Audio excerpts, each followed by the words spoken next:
Assalamualaikum warahmatullahi wabarakatuh.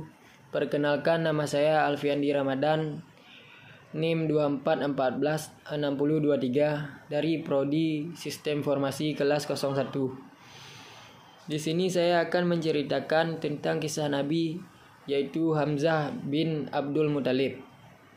Hamzah bin Abdul Muthalib adalah sahabat sekaligus saudara sepersusuan Nabi Muhammad SAW. Hamzah memiliki julukan Singa Allah atau Asadullah karena kepahlawanannya saat membela Islam. Hamzah lahir diperkirakan hampir bersamaan dengan Nabi Muhammad SAW. Ia merupakan anak dari Sayyidina Abdul Muthalib dan Haulah binti Wahib dari Bani Zuhrah. Menurut riwayat, pernikahan Abdul Muthalib dan Sayyidina Abdullah bin Abdul Muthalib terjadi bersamaan waktunya.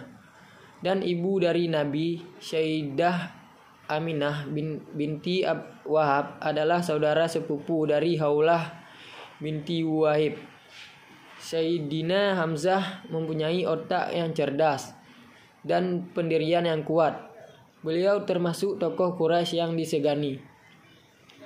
Beliau memeluk Islam pada tahun ke-6 kenabian, tahun ke-7 sebelum hijrah. Ia ikut hijrah bersama Rasulullah SAW dan ikut dalam perang Badar. Nabi Muhammad SAW menjulukinya Asadullah, yaitu Singa Allah, dan menamainya sebagai Sayyidus Syuhada. Sejak memeluk Islam, Hamzah telah berniat untuk membangkitkan segala keperwiraan, keperkasaan, dan juga jiwa raganya untuk kepentingan dakwah Islam. Karena itu, tidak mengherankan jika Nabi Muhammad SAW menjulukinya sebagai Asadullah, yang artinya Singa Allah. Sementara itu, Abu Jahal yang telah mengetahui bahwa Hamzah telah berdiri dalam barisan kaum muslimin, berpikir bahwa perang antara kaum Quraisy dan kaum muslimin sudah tidak dapat dielakkan lagi. Oleh karena itu, ia mulai menghasut dan memprovokasi orang-orang Quraisy untuk melakukan tindakan kekerasan terhadap Rasulullah SAW dan pengikutnya.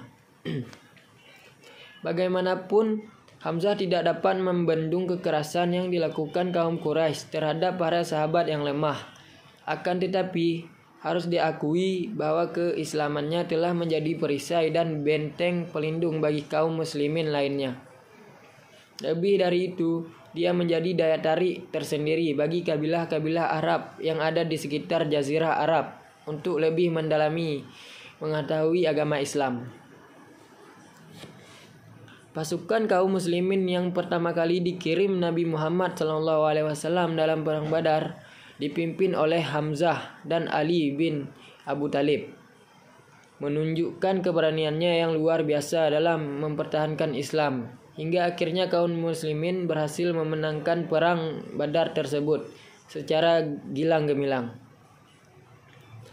Banyak korban dari kaum kafir Quraisy dalam perang tersebut, dan tentunya mereka tidak mau menelan kekalahan begitu saja. Mereka mulai mempersiapkan diri dan menghimpun segala kekuatan untuk menuntun balas kekalahan yang mereka alami sebelumnya. Suku Quraisy disertai beberapa kafilah Arab lainnya bersekutu untuk menghancurkan kaum muslimin.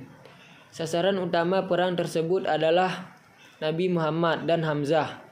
Mereka memiliki rencana yang keji terhadap Hamzah, yaitu dengan menyuruh seorang budak yang mahir dalam menggunakan tombak, dan organ hatinya akan diambil dan akan dimakan oleh Hindun yang memiliki dendam karena ayahnya Utbah bin Rabi'ah dibunuh oleh Hamzah pada perang Badar.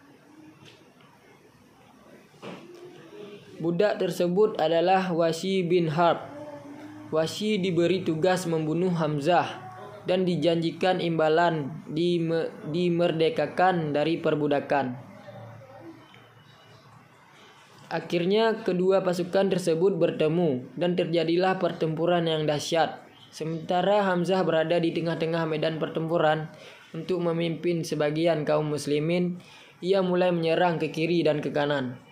Seluruh pasukan kaum muslimin maju dan bergerak serentak ke depan, hingga akhirnya dapat diperkirakan kemenangan berada di pihak kaum muslimin.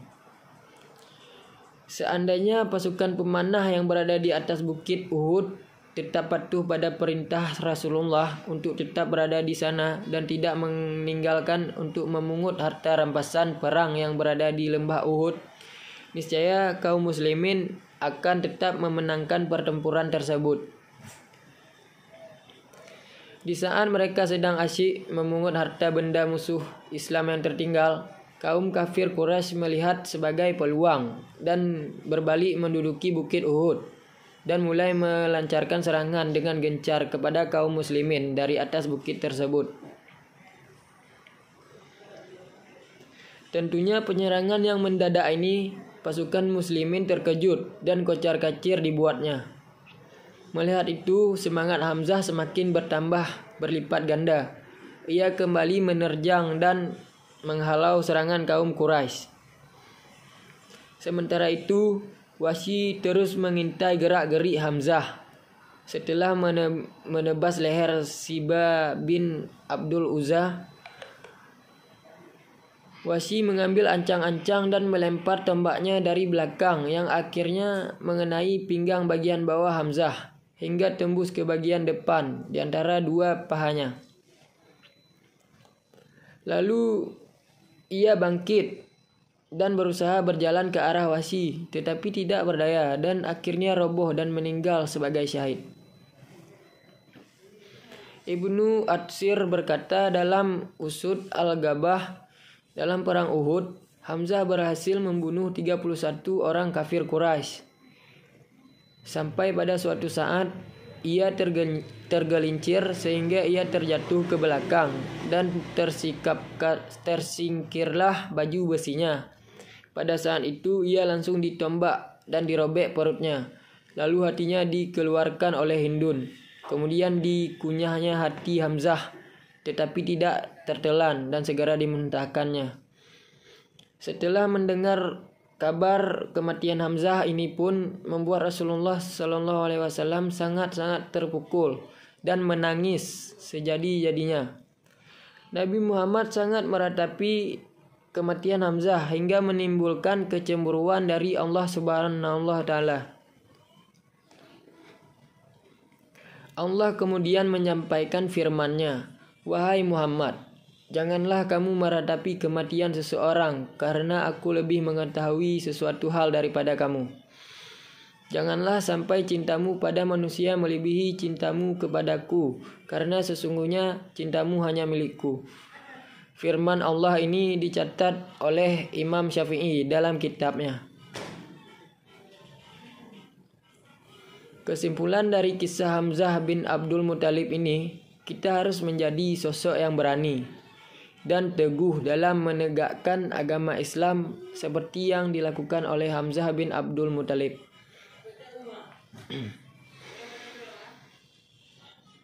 Hamzah bin Abdul Muthalib sudah dipastikan mendapatkan balasan surga dan hidup bahagia bersama syuhada lainnya, karena beliau senantiasa menjadi pelindung utama Nabi Muhammad dalam menjalankan dakwah Islam dan berperang melawan kaum musyrikin. Sekian yang dapat saya ceritakan tentang kisah sahabat Nabi Hamzah bin Abdul Muthalib. Jika ada kesalahan penyampaian, saya mohon maaf sebesar-besarnya, karena saya hanya manusia biasa. Setiap manusia tidak pernah luput dari kesalahan.